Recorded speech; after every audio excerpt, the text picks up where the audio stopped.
Sweetheart Roland. There was once upon a time a woman who was a real witch and had 2 daughters, one ugly and wicked, and this one she loved because she was her own daughter, and one beautiful and good, and this one she hated because she was her stepdaughter. The stepdaughter once had a pretty apron, which the other fancied so much that she became envious, and told her mother that she must and would have that apron. "Be quiet, my child," said the old woman, "and you shall have it. Your stepsister has long deserved death. Tonight, when she is asleep, I will come and cut her head off. Only be careful that you are at the far side of the bed and push her well to the front. It would have been all over with the poor girl if she had not just then been standing in a corner and heard everything. All day long, she dared not go out of doors, and when bedtime had come, the witch's daughter got into bed first, so as to lie at the far side. But when she was asleep, the other pushed her gently to the front and took for herself the place at the back, close by the wall. In the night, the old woman came creeping in. She held an axe in her right hand and felt with her left to see if anyone were lying at the outside. And then she grasped the axe with both hands and cut her own child's head off. When she had gone away, the girl got up and went to her sweetheart, who was called Roland, and knocked at his door. When he came out, she said to him, "Listen, dearest Roland, we must fly in all haste. My stepmother wanted to kill me, but has struck her own child. When daylight comes, and she sees what she has done, we shall be lost. But," said Roland, "I counsel you first to take away her magic wand, or we cannot escape if she pursues us." The maiden fetched the magic wand, and she took the dead girl's head and dropped 3 drops of blood on the ground, 1 in front of the bed, 1 in the kitchen, and 1 on the stairs. Then she hurried away with her lover. When the old witch got up next morning, she called her daughter and wanted to give her the apron, but she did not come. Then the witch cried, "Where are you?" "Here, on the stairs. I am sweeping," answered the first drop of blood. The old woman went out, but saw no one on the stairs and cried again, "Where are you?" "Here in the kitchen. I am warming myself," cried the second drop of blood. She went into the kitchen, but found no one. Then she cried again, "Where are you?" "Ah, here in the bed. I am sleeping," cried the third drop of blood.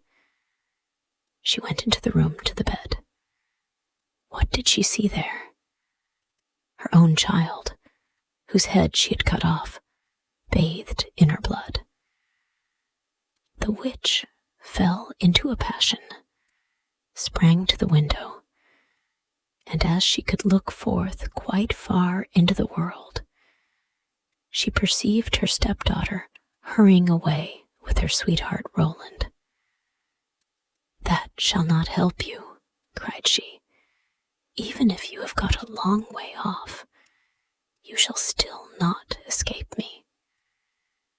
She put on her many-league boots, in which she covered an hour's walk at every step, and it was not long before she overtook them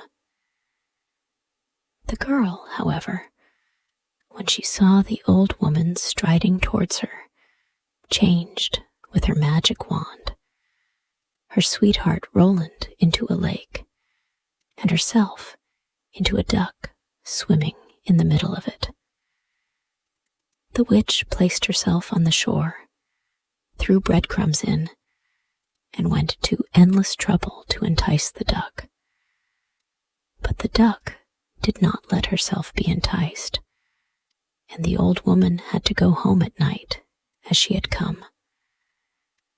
At this, the girl and her sweetheart Roland resumed their natural shapes again, and they walked on the whole night until daybreak. Then the maiden changed herself into a beautiful flower which stood in the midst of a briar hedge, and her sweetheart Roland into a fiddler. It was not long before the witch came striding up towards them and said to the musician, "Dear musician, may I pluck that beautiful flower for myself?" "Oh, yes," he replied. "I will play to you while you do it." As she was hastily creeping into the hedge and was just going to pluck the flower, knowing perfectly well who the flower was, he began to play. And whether she would or not, she was forced to dance, for it was a magical dance. The faster he played, the more violent Springs was, she forced to make, and the thorns tore her clothes from her body and pricked her and wounded her till she bled. And as he did not stop, she had to dance till she lay dead on the ground. As they were now set free, Roland said, "Now I will go to my father and arrange for the wedding. Then in the meantime I will stay here and wait for you," said the girl, "and that no one may recognize me. I will change myself into a red stone landmark." Then Roland went away, and the girl stood like a red landmark in the field and waited for her beloved. But when Roland got home, he fell into the snares of another, who so fascinated him that he forgot the maiden.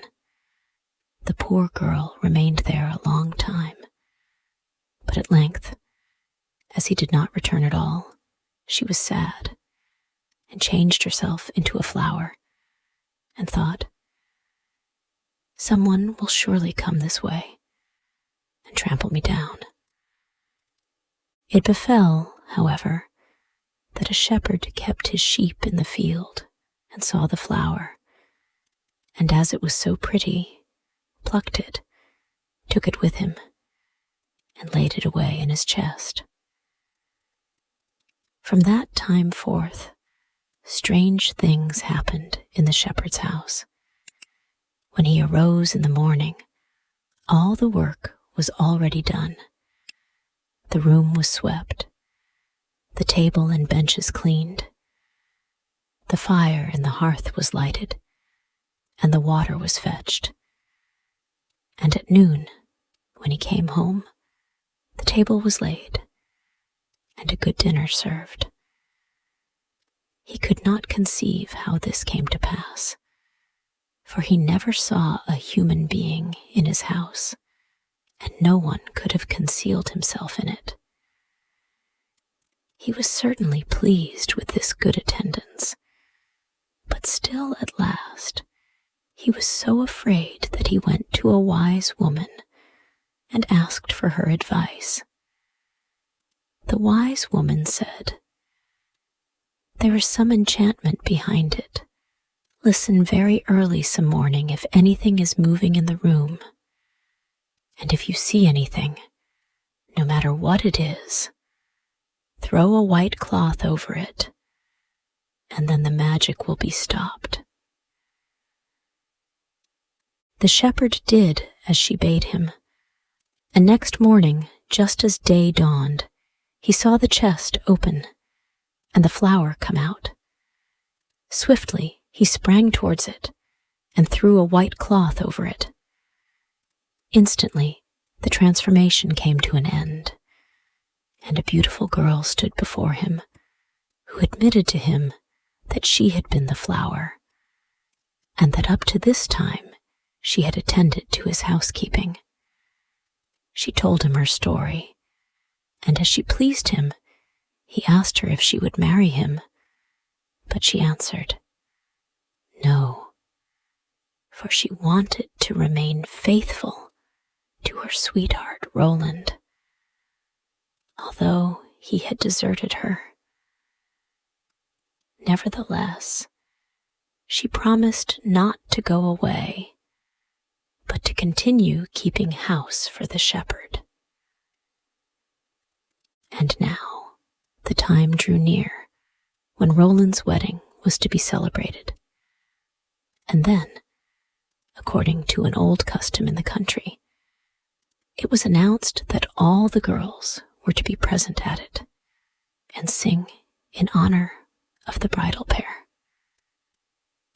When the faithful maiden heard of this, she grew so sad that she thought her heart would break, and she would not go thither. But the other girls came and took her. When it came to her turn to sing, she stepped back until at last she was the only one left, and then she could not refuse. But when she began her song, and it reached Roland's ears, he sprang up and cried, I know the voice. That is the true bride. I will have no other. Everything he had forgotten, and which had vanished from his mind, had suddenly come home again to his heart. Then the faithful maiden held her wedding with her sweetheart Roland, and grief came to an end, and joy began. And now this story ends. Hey, thank you so much for listening to the whole story. If you liked this story and want to thank me for creating this story, then you can buy me a cup of tasty coffee. Just join our YouTube channel and be an official member of our family to support us for making even more interesting story videos for you every day. You know, it takes a lot of effort, research, and money to find and buy premium contents, and to writing, creating, editing, organizing, and publishing every single video, which could melt your hearts or could be one of the most interesting stories of all time. So, hit the like button to save this video. And most importantly, subscribe to our YouTube channel to learn English by watching super interesting English stories every day. Thank you.